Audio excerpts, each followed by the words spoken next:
നദിയാണ് ഞാൻ. പരമരപ്പുഴയും കബനിയുമാണ്.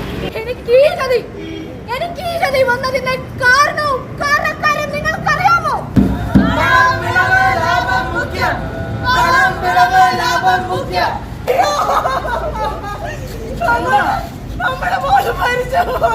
അതിന് കാരണക്കാരൻ നീ കൂടെയാണ്.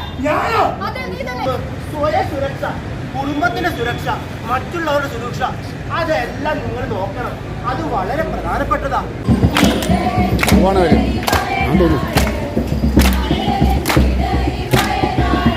ഇതെല്ലാവരും ശ്രദ്ധയാകരിക്കാൻ വേഗത്തിൽ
മടിത്തട്ടിലൂടെ സുന്ദരിയായ നദിയാണ് ഞാൻ. പരമരപ്പുഴയും കബനിയുമാണ്.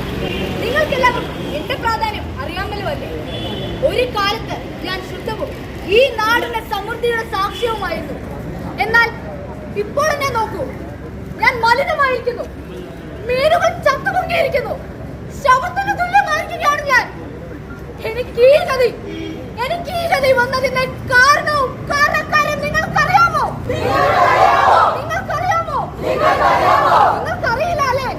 നിങ്ങൾക്കറിയില്ല അല്ലേ? ഞാൻ കാണിച്ചു തരാം.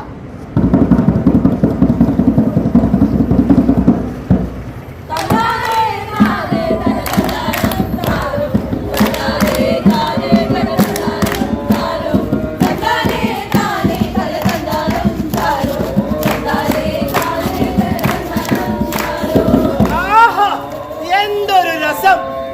ഇത് കാണാൻ തന്നെ മനോഹരം അല്ലേ? ഇത് എന്റെ യജമാനന് നല്ല വിളവ് കിട്ടിയതിന്റെ സന്തോഷമാ. എന്താ ഒരു ഭംഗി! ഇതൊക്കെയാണോടാ ഒരു വിളവ്? അതൊക്കെ നീ എന്റെ മുതലാളിയുടെ എസ്റ്റേറ്റിലൊന്നും ഒന്ന് നോക്കണം. ഇതൊന്നും അതിന്റെ നൂറിലൊന്നും പോലും കിടത്തില്ല. അതെന്താടാ നിന്റെ യജമാനൊരു പ്രത്യേകത? എടാ, അതൊക്കെ ഉണ്ട്. എന്റെ യജമാനനെ അന്ന് വെളിനാട്ടിൽ നിന്ന് മരുന്ന് ഇറക്കിയിരുന്നേ. മരുന്നോ? അത് മരുന്നൊന്നുമല്ല, നല്ല പച്ച വിഷം. അതെ, വിഷം തന്നെ. പണ്ട് കാസർഗോഡ് കൊണ്ട് അടിച്ചു മരുന്നാന്ന് പറഞ്ഞ്. ഇപ്പൊ കുറെ പാവങ്ങൾ അനുഭവിക്കുന്ന കണ്ട ചങ്ക് കത്തും. അത് വിഷം തന്നെയാണ്. സ്വന്തം വീട്ടിലും നാട്ടിലും ആർക്കെങ്കിലും എന്തെങ്കിലും പറ്റുമ്പോഴേ നിനക്കൊക്കെ ആയിട്ട് വില മനസ്സിലാവുള്ളൂ. ആ മരുന്ന് തന്നെ ഈ മരുന്ന്. സ്വന്തം ജീവിതത്തിൽ എന്തെങ്കിലും പറ്റുമ്പോഴേ നീയൊക്കെ അറിയത്തുള്ളൂ. എന്തായാലും കാണിക്കും. എന്തായാലും തത്വം പറ്റി അരി വാങ്ങിച്ചിരുന്ന ചരിത്രമൊന്നും ഈ നാട്ടിലില്ല. അതൊന്നും എനിക്ക് അറിയണ്ട. എന്റെ മോള് ക്യാൻസർ പിടിപെട്ടിരിക്കുക. അവളെ ചികിത്സിക്കാൻ നല്ല കാശ് വേണം. ഇപ്പം കാശ് വേണേല് എന്റെ യജമാനന് നല്ല വിളവും കിട്ടണം. അതിന് എടാ, നിന്റെ യജമാന്റെ മരുന്ന് നിനക്ക് പറഞ്ഞു തരാം. ഞാൻ പാടാ എന്റെ മുതലാളിയുടെ എസ്റ്റേറ്റിലോട്ട്.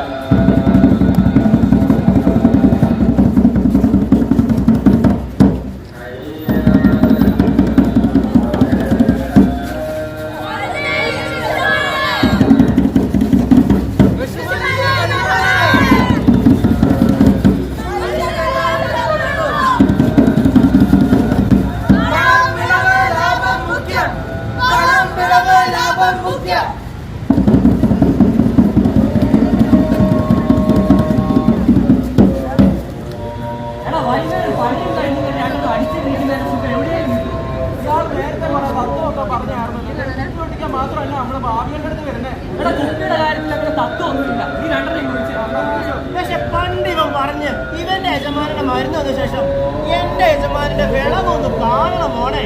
നീ മരുന്നടിച്ച് വിളവുണ്ടാക്കിയിട്ട് ഒരു കാര്യമില്ല. നിന്റെ മക്കൾക്കൊക്കെ എന്തെങ്കിലും ഇവിടെ നീ ഭരിക്കുള്ളൂ. ഇയാളിപ്പടി അടിച്ച് കേൾക്കുന്നു വിഷം തന്നെ ആണല്ലോ. എടാ വിഷമൊന്നും അല്ലാതെ വിഷമൊന്നും അല്ല നീ പറഞ്ഞല്ലോ വിഷം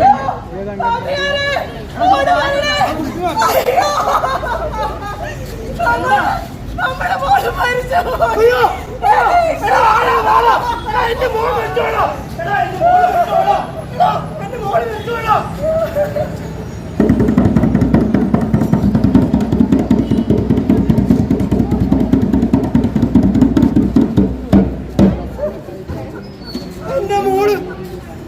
എന്റെ മോള് എന്ത് കാണിച്ചിട്ടാ നിങ്ങൾ പറ?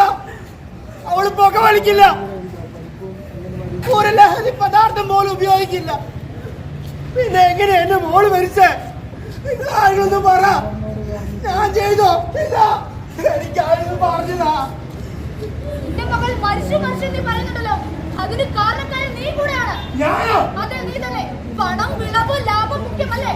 കാശ് കിട്ടും എന്ന് പറഞ്ഞ നീയൊക്കെ ഉപ്പ് തൊട്ട് കർപ്പൂരം വരെ എല്ലാത്തിലും അമിതമായ കീടനാശിനി ഉപയോഗിച്ചു.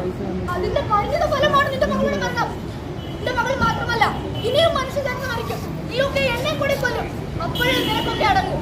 ഇല്ല, ഇതിനി നടക്കാൻ സാധിക്കില്ല. നമുക്ക് ഒരു കുഞ്ഞിനെ കൂടെ നോക്കാനുണ്ട്. ആ കുഞ്ഞിന് ഈ അവസ്ഥ ഉണ്ടായിരുന്നു. നമുക്ക് നമ്മുടെ ജനത്തെ രക്ഷിച്ചേ മതിയാവൂ.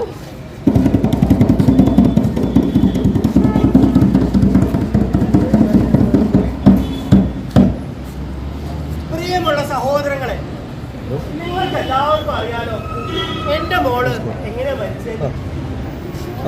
അത് നമ്മൾ തന്നെ വരുത്തി വെച്ചതാ. നമുക്ക് എല്ലാവർക്കും ഒരു പൈതൃകം ഉണ്ടായിരുന്നു അല്ലേ? ഒന്ന് ഓർത്ത് നോക്കി. നമ്മുടെ വീട്ടിൽ തന്നെ ചാണകം കൊണ്ട് വളമാക്കി മാറ്റി നട്ടു വളർത്തിയ എത്ര നല്ല മനോഹരമായ സസ്യങ്ങളൊക്കെ നമ്മുടെ വീട്ടിലുണ്ടായിരുന്നു. ഇപ്പോഴോ ഇതൊന്നും കാണാൻ പോലുമില്ല. രാസവളങ്ങളൊന്നും ഉപയോഗിക്കേണ്ട എന്നല്ല ഞാൻ പറയുന്നത്. പക്ഷേ അതിൻ്റെതായ രീതിയിൽ ഉപയോഗിക്കണം, കൃത്യ അളവ് പാലിക്കണം. ഉപയോഗിക്കുന്നതിന് മുമ്പ് സ്വയം സുരക്ഷ, കുടുംബത്തിന്റെ സുരക്ഷ, മറ്റുള്ളവരുടെ സുരക്ഷ, അതെല്ലാം നിങ്ങൾ നോക്കണം. അത് വളരെ പ്രധാനപ്പെട്ടതാ. ഈ മാറ്റത്തില് എന്റെ കൂടെ നിൽക്കാൻ ആരുണ്ട്? ഞാനുണ്ട് കൂടെ. ഞാനുമുണ്ട് കൂടെ. ഞങ്ങളുടെ ഈ നാടകം കാണാൻ വന്ന പ്രിയപ്പെട്ട പരമ്പര സ്വദേശികളെ, ഞങ്ങൾ ബാംഗ്ലൂർ ക്രൈസ്റ്റ് യൂണിവേഴ്സിറ്റിയിൽ നിന്ന് സോഷ്യൽ വർക്ക് പഠിക്കുന്ന വിദ്യാർത്ഥികളാണ്. ഞങ്ങൾ ഈ നാടകത്തിലൂടെ വരച്ചു കാണിക്കാൻ ശ്രമിക്കുന്നത് കേരളത്തിൽ ഇന്ന് കൂടിക്കൊണ്ടിരിക്കുന്ന കീടനാശിനി ഉപയോഗത്തെക്കുറിച്ചാണ് നിങ്ങളുടെ മുന്നിലേക്ക് എത്തിക്കുവാൻ ഞങ്ങൾ ആഗ്രഹിക്കുന്നത്. നമുക്കറിയാം, ഈ പനമരം ടൗണിൽ തന്നെ ഒട്ടേറെ കർഷകർ കൃഷിയെ ഉപജീവന മാർഗമാക്കി ജീവിക്കുന്നവരാണ് നമ്മളിൽ പലരും. നമ്മൾ കേരളത്തിലും കർണാടകയിലും മറ്റ് സംസ്ഥാനങ്ങളിൽ പോലും പല കൃഷിയും വികസിപ്പിച്ചെടുത്തവരാണ്. നമ്മൾ ഇന്ന് ഒട്ടനവധി വിഷം ഉപയോഗിക്കുന്നത് നമുക്ക് കാണാൻ സാധിക്കുന്നുണ്ട്. ഈ ഒരു അവസരത്തിൽ ഞങ്ങൾ ഈ നാടകത്തിലൂടെ നിങ്ങളുടെ മുൻപിൽ വരച്ചു കാണിക്കാൻ ഉദ്ദേശിക്കുന്നത് നമ്മൾ എന്ത് മരുന്ന് ഉപയോഗിച്ച് കൃഷി ഉൽപ്പാദിപ്പിച്ചാലും അതിന് ദൂഷ്യവശം വരും തലമുറ അനുഭവിക്കും എന്നുള്ളതാണ്. നമ്മൾ വിഷം ഉപയോഗിക്കുന്നവരാകാം, എന്നാൽ നമ്മൾ അതിന്റെ അളവ് ഒരു പരിധിവരെ കുറയ്ക്കാൻ ശ്രമിച്ചാൽ അത് വളരെ നല്ലതായിരിക്കും. നമ്മൾ ഉപയോഗിക്കുന്ന രീതിയിലും നമുക്ക് മാറ്റങ്ങൾ കൊണ്ടുവരാം. നമ്മൾ സുരക്ഷാ മാനദണ്ഡങ്ങൾ പാലിച്ച് കൃത്യമായി ഉപയോഗിക്കാനെങ്കിലും നമുക്ക് ശ്രമിക്കാം എന്ന് പറഞ്ഞുകൊണ്ട് ഞങ്ങളുടെ ഈ നാടകം അവസാനിപ്പിക്കുന്നു. നന്ദി.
നാളെ നിങ്ങളുടെ പ്രവർത്തനം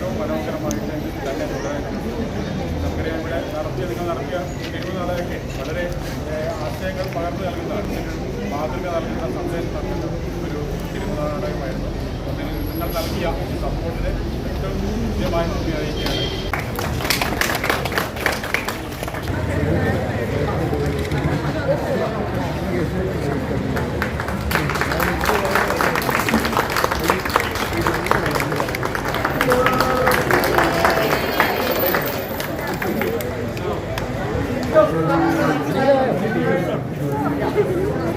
വയനാട് ജില്ല ഇതല്ലേ കേരറിയുന്നു